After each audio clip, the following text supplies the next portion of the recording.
Добро утро в този дъждовен ден. Аз съм си направила едно кафенце, Ема то още спи и ще си направя маска за коса. Хайде да направим заедно и да поговорим малко за съставките.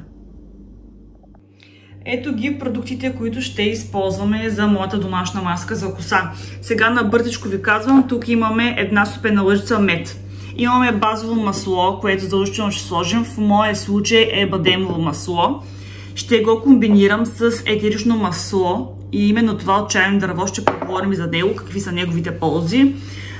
Любимата ми съставка е тривитаминола. Знаете, страхотна комбинация на витамини за коса и скалп, ракията и киселото мляко. Сега смесваме всичко и ще си поговорим за техните ползи.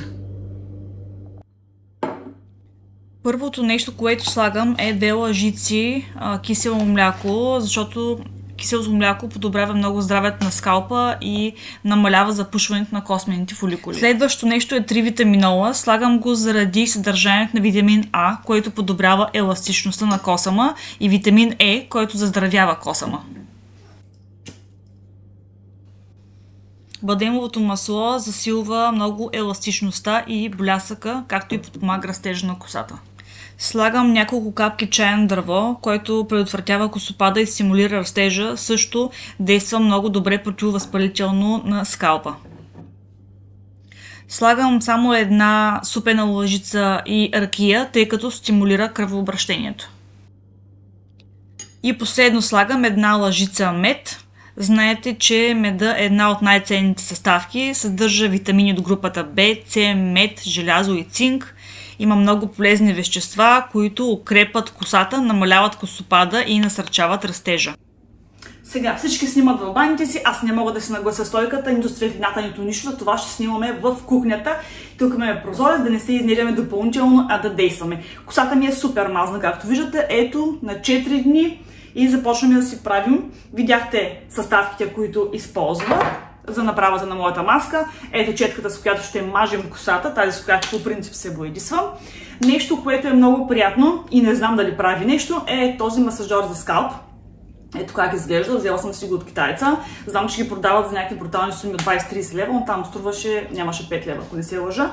Ето по този начин си правя, след като нанеса маската, ще видите, масаж на скалпа, за да уж стимулира кръвообращението. Сега допълнително слагам шапка, ще сложа тази кърпа и продължаваме да си вършим домакинските задължения, като е препоръчително да стоим с маската поне 1 час. Аз ще се опитам със сигурност около час и половина-2 да изкарам, надявам се. И така, хайде да почваме.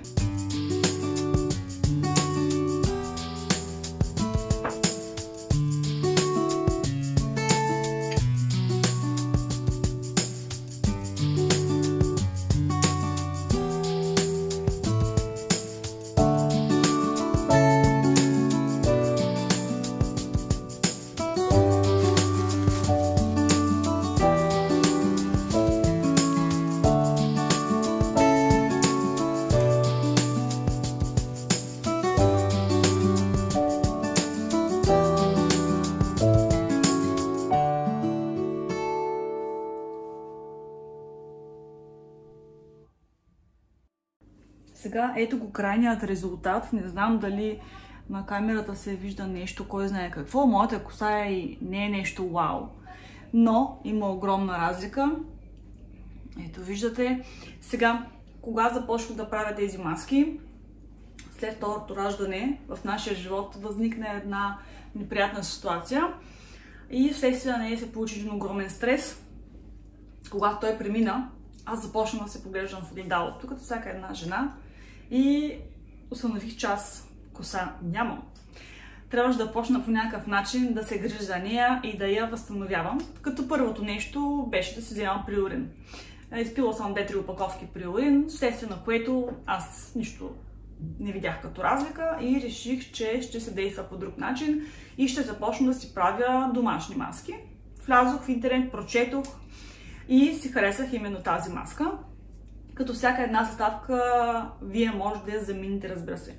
Примерно, ако не ви харесва етеричното масло от чайно дърво, се го заменете с етерично масло от мента или лавандула. Важно е да не забравяте, че етеричното масло никога не го нанасяме директно на скалпа, защото е изключително силно. Винаги го смесваме с базово такова. В моя случай видяхте, че използвахме бадемово масло. Също така, някой път се слагам и жълтък, но рядко. Просто не ми допада. Тази маска съм си харесала и косата се усещам най-добре с нея. Сега аз престоявам с нея от час до 3 часа. Естествено, в зависимост с какво време разполагам, но колкото повече седите, по-добре. Сега, относно отмиването, някои съставки се отмиват малко трудно. Също и ако слагате жълтък, много добре знаете, малко по-трудничко. Затова използвам ето този шампуан на Балея. Той е за дълбоко почистване. Цената му е изключително достъпна, страхотен е. Винаги, когато си правя маска или съм си стерилизирала нещо в косата, след това се измивам с този шампуан. И така, благодаря ви, че гледахте това видео. Дано ви е било полезно. Ако е така, дайте ни палец нагоре и се абонирайте за канала. Не забравяйте и камбанката, за да получавате известия при всяко наше следващо видео, а от мен един спорен ден.